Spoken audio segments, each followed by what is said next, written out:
everybody. Thank you guys for sticking around. Can we have another round of applause for the movie artist and for our guest, Sloan? I'm going to pass the mic back up to him, so just hold your hand up if you have any questions, and he will answer them for you. Thank you. I was talking to somebody earlier about the short film, and if you can see the short is actually available online. You can watch it on Logo's website.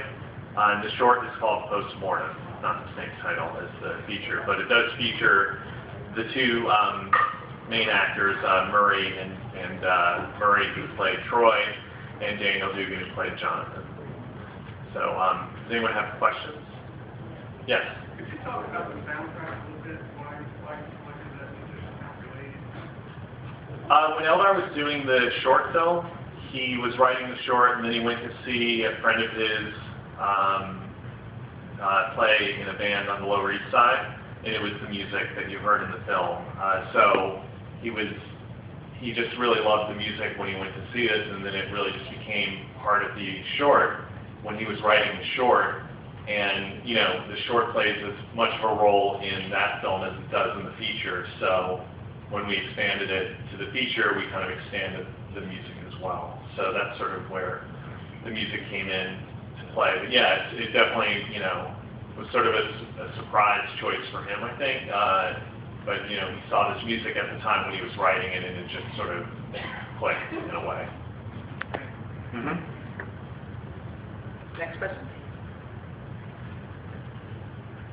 Yes. I haven't seen the short, but was it done in the same non-linear timeline? And from a writing perspective, do you kind of write it and then chop it up and just rearrange pieces? The short, I'm trying to remember now. The short, I think, is much more straightforward. In the feature, Eldar, you know, talked about the kind of time shifting, and John, he's a big fan of One for Our Wives movies. So that's sort of, I think, what inspired him. Whoops, am I going out? That's what inspired him in terms of the time jump stuff. But yeah, the short film is definitely, I think, more straightforward, if I remember. Did you specifically write it then in the sequence that we saw?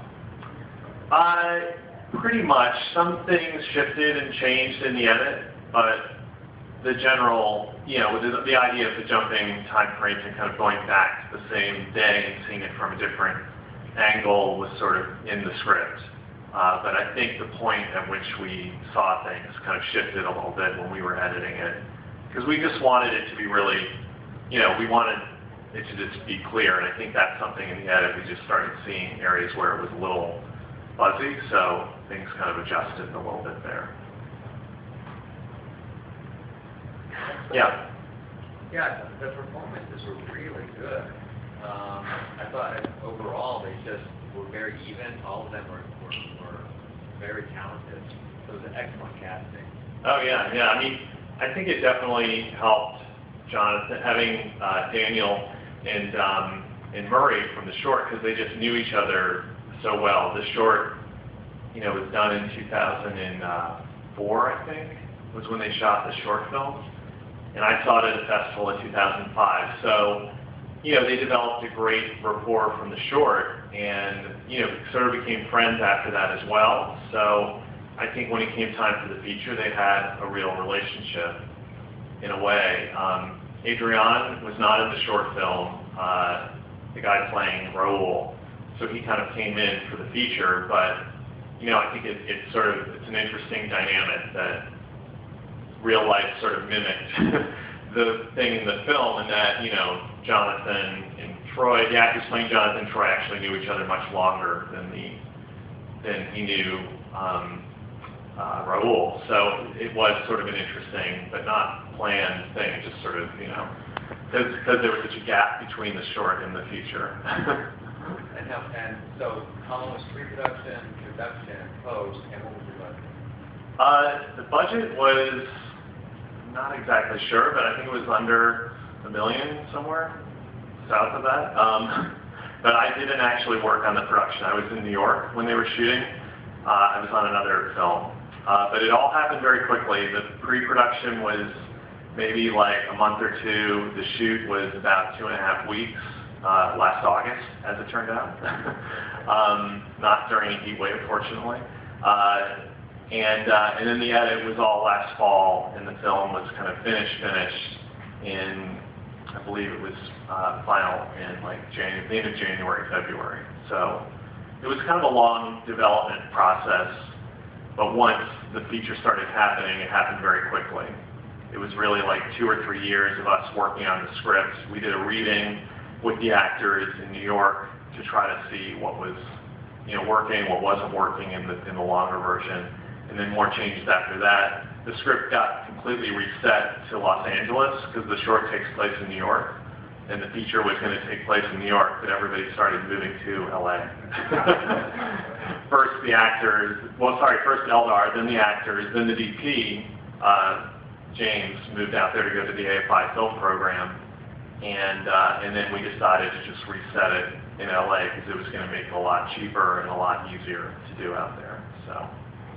So definitely, that process took much longer than the production. The production, was very fast once we had the money raised to go into production. Yeah. This is probably the most visually oriented American film I've seen this year at the festival. Did you start out with it being such a visual film, and where did the loving care come from for just all the beautiful work? Well, again, I think it all sort of goes back to the short. The short had a very similar feel. The story was really being told through the images and through the performances of the actors more than what they were saying. The short was basically the dialogue in the cafe scene when they first meet. It's a little bit longer, and then they kind of hook up after that. So, that was always kind of the motivation. And when we expanded it, we really talked about we don't want this to become a very chatty, expanded film. We want to kind of keep that same feeling and just expand it and kind of enrich it a little bit too. Because suddenly, when you have the full feature, you have more time to play with and more of the emotions of the actors to play with too. And you can kind of get a little more complicated with things. So it was always the thing. And again, the DP, James Adolphus, did the short, and he is a brilliant cinematographer. He really just brings such an amazing look to this film, I think, and makes it just completely cinematic. And, he really gets a lot of credit, or should get a lot of credit for the film, because it really, he did a great job. But it was definitely the intent to really try to limit the dialogue and tell a very visual story. Yeah. I know you said you weren't part of production, right? But the cameras, it felt so shallow with the depth of field, which I think was what we were touching on, going in and out of that focus. It felt very much like the 5D, 7D, the red ray. Do you know what cameras they were using? It was a red camera. I don't know exactly which one, but it was the red system, yeah. So. Anyone else? Going in the back? Oh, yeah. For the two main characters, Troy and Jonathan, are they gay in real life? With the actors, I can't really talk about their personal lives. If they want to, I guess they can, but I really, I think they're all wonderful actors, I guess is all I can say. But, I think it's sort of up to the audience. One of the actors has given some interviews and talked about this issue, and he, says the point of being, when you're an actor, if you're sort of talking all about your personal life, it makes it harder for people to believe who you are on screen. So, and I kind of agree with that statement. All the actors were really cast because they were just perfect for these roles, and they all just did such great work. So I think they're all believably gay, mixed, straight, whatever. They all do a little bit of everything in the movie, it seems. Anyone else? Right in the front. Oh, yeah. In the right. I wanted to go look at the title. The what, sorry? What was the significance of the title? Oh, it's all in the month of August. That's when the heat wave is going on, yeah. Great. Well, thank you again. Yeah, thanks again.